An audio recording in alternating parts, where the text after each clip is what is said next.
Luke, you are Hey. live on Cause I Wanna with Arden and Jovan. What's going on? Hey, how's it going, guys?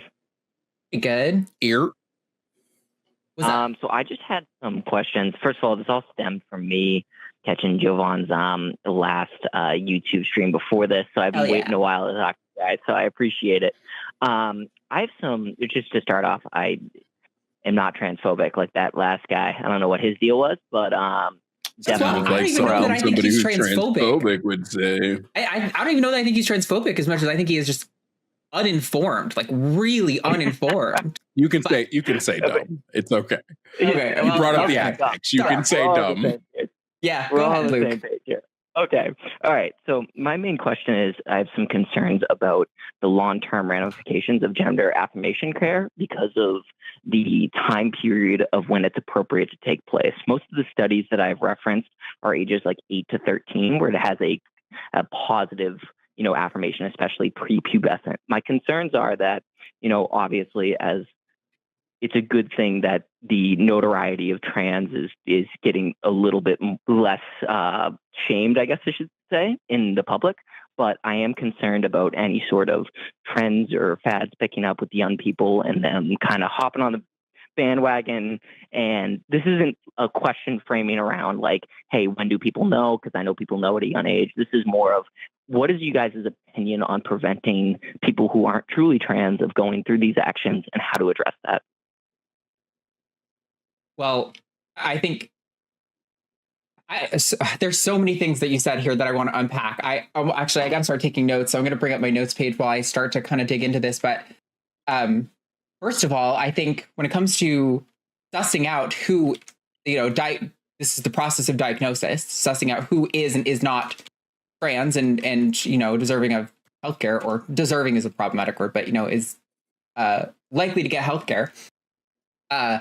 The Journal of the American Medical Association pushed out a paper just at the beginning of February. I don't have the numbers in front of me right this second, but the people who were under 14 getting gender-affirming healthcare was like 0.05% of the population of people who were insured, by the way, which the people who are insured are going to be getting more healthcare than the people who are not insured, generally speaking.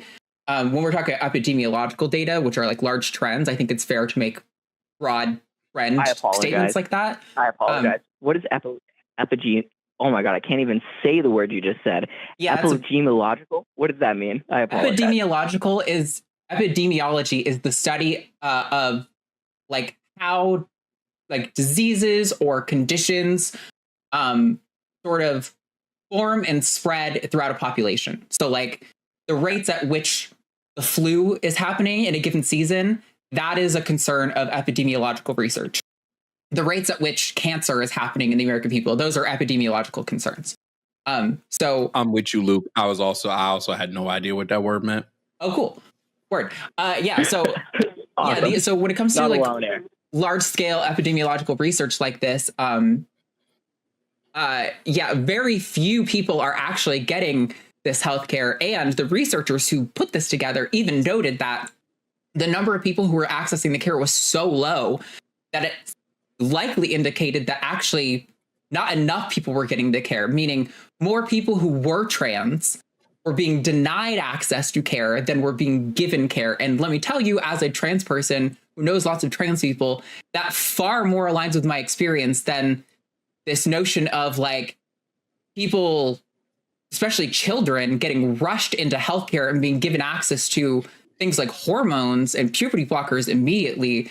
There are very strict guidelines for this stuff. And as far as the data that we have on this seems to indicate that they're largely following the guidelines, which prevent, like the regret rates of people who genuinely think that transition was wrong for them, not people who detransitioned because they were harassed or their workplace was hostile, is extraordinarily low. Like we're talking about less than 1%. So I don't really think there is a problem of people getting diagnosed with trans who aren't trans. But also, I guess when we look at, I just want to really quickly, Luke. I just want to point this out. At least the most recent numbers that I have, we're looking like puberty blockers at like 1,500 kids in the U.S. Who are prescribed it in like a year's time. Like that's nothing. So like there's and I used the word earlier, there's this idea that they call it a social contagion, that like things are spreading and like it's just that people are accepting trans people now. And so because of that, and also because it's more prevalent in the news, there's a lot of a bias that we're picking up, where it's just frequency bias. We just see it more because it's in the news more, right? Like it's not really like growing at this exponential rate. Okay. I mean, of course, I understand, and I just want to make it clear. Of course, I understand people know at a very young age, and I am not, discrediting anybody's lived experience going through that struggle. I understand it's overwhelming and can be a lot to kind of go through as a person. So, Arden, I got respect for you. First of all, good. I respect your journey, and I know it's challenging. However, I do think that the way that I look at the statistics is we can discredit, 1,500 being a small number. But the assumption that Arden had made during the conversation was that, the amount of people that needed gender affirming care were maybe less than they actually got. So the assumption is that the number is most likely going to grow. And my main concern is that when you take into account these situations, I understand that regret is a very, very small thing, but the physical ramifications of delaying puberty in somebody who isn't fully sure or is maybe following a group, which I know is not the majority of people by far, should be something that needs to, be taken into account. I know there are strict guidelines, Arden. I'm hoping just for my education's sake, you could expand on that. Yeah. So I'll let me write down guidelines so I can come back to that. But I just want to say that, I lost my train of thoughts. We'll go on to guidelines. So when it comes to guidelines, minors are getting put on puberty blockers generally at Tanner stage 2 of puberty. So it's not an age, it's a developmental stage. This is for most people between like 11 and 13, but I think it skews a little bit younger for girls and a little later for boys. Two can be as young as 9 in females. Yeah. So when doctors are giving puberty blockers, the guidelines say that you're not supposed to continue giving puberty blockers to a patient for a period of longer than 2 years without then either, if they started really young, say they started at 9 and it's been 11, it's been 2 years, they're still probably too young to go on to cross-sex hormones. What they'll do is they'll take a really low dose of the Lupron, the puberty blocker, and like a very low dose of whatever the hormone that they probably will take would be. After that, that's where you start to get concerns about bone density and like brain development and things like that. But before those 2 years, there's virtually no real concern, and I think it's like an average of 6 months after cessation of use, they restart their endogenous puberty. And then after that, once you've been on for 2 years, I think usually most doctors are going to say, okay, well, you've had 2 years to consider. If you still think you're a girl, you're probably a fucking girl. Yep. Okay. That makes sense. I just want to clarify my stance. I am pro gender affirming care. The question that I mainly had, and I know I started out sounding like I wasn't, so I apologize for that. My main question is for the judicial process, for the legislative process, would you guys prefer it's more of a federal regulation or a state led thing? I'm in Massachusetts, so my state tends to lean liberal, of course, so we get kind of different rules and regulations than around the country. So I don't know what your opinion is on that. I'm not a fan of most things being left up to the states. Just throwing that out there. I think that tends to lead to issues, but I don't really want to see legislation. I'm okay with there being a medical standard, right? Which currently we operate off the WPATH. I think if I'm recalling, we're in the 8th revision of the WPATH. I'm okay with the medical standard. I don't really want to see restrictions because typically if you do a medical standard, I think that's good enough.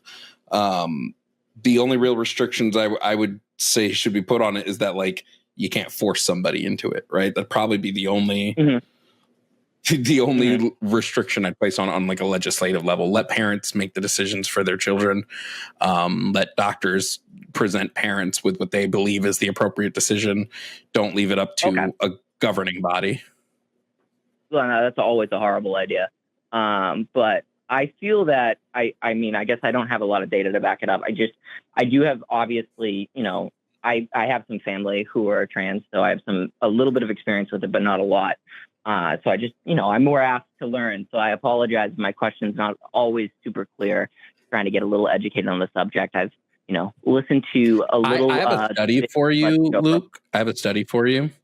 Please, I'd so love this is to my knowledge to date, it's the largest cohort study we have on this. It's called Re-Identification with Birth Registered Sex in a Western Australian Pediatric Gender Clinic Cohort. Long study, I know. It's from March 4th of 2024. What they did is they the median age for birth registered males was 13. The median age for birth registered females was about 15. They did a 6-year long longitudinal study. And what they found is of all of the children who were prescribed puberty blockers or hormones, only 1% desisted. And they didn't say why. So we don't know if they desisted, which, typically, like Arden said earlier, the reason tends to be financial and or family and societal pressure. They didn't give a reason why this, because it was only 2 people that desisted in the whole study. It was a study of 552 kids.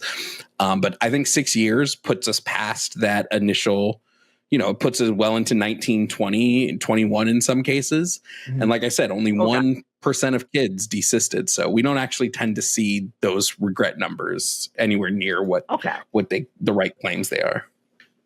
And all right. I guess the final question on the whole gender affirming care is in terms of what would you guys, and I guess this is just in terms of actual I don't know the whole process, so I apologize. But in terms of surgery, what age is the recommended age in terms of getting a surgery to surgically change your, body? As polite as I can put that. There's not really an age. There's guidelines so anyone who's over 18, generally speaking, if they meet the requirements for that surgery, can get that surgery. And it's different from doctor to doctor. It's actually not even always regulated by state. Sometimes one surgeon will say you have to be on hormones for 6 months. Someone will say you have to be on hormones for 2 years. It's kind of weird. They decide who they do surgery on, generally speaking. There were, I think, in the Journal of American Medical Association for 2019, they said there were 4 individuals, 4 individual humans who got gender affirming care for being trans under 18 in 2019. There were several hundred or something like that, but the majority of them were cisgender boys who had breasts and wanted them removed before they were 18.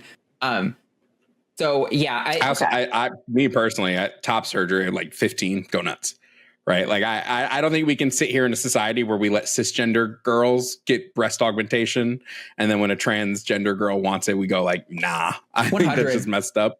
But I'm also pretty sure the WPATH makes a recommendation for 18, but they don't set a rule. They say you should probably wait till you're 18 for bottom surgery, but they don't set a specific rule. They just recommend that 18 is a good time frame for that. Yeah. I also agree, by the way, I was just talking about what the rules are, but I also think that a 15-year-old trans boy, you have to remember they're wearing a binder that causes long-term, lifelong back and rib damage. And they're going to bind. You're not going to stop them from binding. So why not give them access to a treatment that alleviates their dysphoria and alleviates them from having that long-term problem? The only other thing I want to leave you with, Luke, before I let you give your last word, is you've been talking a lot in this call about, the concerns for regret. What if a cis kid, gets on this care? How nightmarish would it be if they realize after that they regret it? And I agree. But the problem is that the regret goes both ways. And they're 99 to 1. The 99 is trans people who wish they were allowed to transition earlier. Every time. There is always going to be an insanely disproportionate swing towards trans people who wanted to transition earlier and couldn't. To the 1 to 2 every so many detransitioners who genuinely regret it. And by the way, they should have access to everything they need to live a long, healthy life, to detransition as they need to. So yeah, that's my only thing. I just want to say regret goes both ways. Well, thank you guys so much for taking my call. I appreciate it. The info's been very helpful. You guys are extremely well educated on it. So I appreciate you guys teaching me everything about it. Definitely changed my perspective on things. So thank you guys so much. You guys got a subscriber out of me. So I appreciate it. Have a good one. Thank you, Luke. Have a good day. Bye. Well, sick. That was a good conversation. I always get nervous going into those things. I'm not prone to like I'm pretty good at sniffing out who's hostile and who's not, even when they're using like or language or transgender ideology or some weird thing like that. No, I liked Luke. I thought he was sincere. So I always just match energies. If you're if you're saying things that are like wildly insane, if you're calm, I'll stay calm and I'll just make you look dumb that way. See, I've got this bug up my ass where I hate civility politics, and when I feel like I have to be calm because you're being calm, but you're saying like I'm subhuman and deserve to be a second-class citizen, and I'm saying we both deserve the same rights. At that point, I don't care how calm you sound. Justifiable crash out. Justifiable. It's a bad rhetorical decision, I admit, because I get comments. I'm repeatedly called the mean one on the Transatlantic Call-In show. I'm the one who is mean to people. But my thing is, I just don't take bullshit. Like, if you're going to come in here, and like you're saying, I try to match energy. Like, where if you're saying bad language, but you have a sincere interest in learning and you're answering honest questions, then I don't care if you disagree at the end of it. You're here honestly. But when people like, you know what, you're right.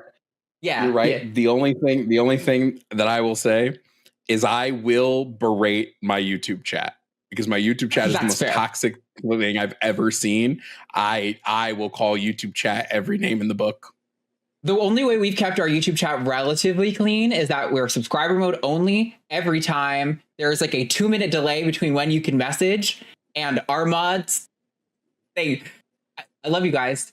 You overcorrect and you kind of mute everything, and 90% of it doesn't need to be muted, but we almost never get bullshit. So like, good work. Also do the chatter. But listen, you're also doing like regular YouTube. That's fair. Go into YouTube Short Live. Do a live on YouTube Shorts, and it becomes a different cesspool. Eric, do you want to learn how to Mongolian throat sing? Check this out. No, I don't. No, keep that shit to yourself. Don't hear it. Anyway, thanks for watching that clip. Patreon.com/calltheline is where you could support us. And maybe subscribe and like the video, because it was a killer video. Or maybe it wasn't. Was it a Forrest video? If this was a Forrest video, you don't have to click like. If it was an Eric video, go ahead and click dislike.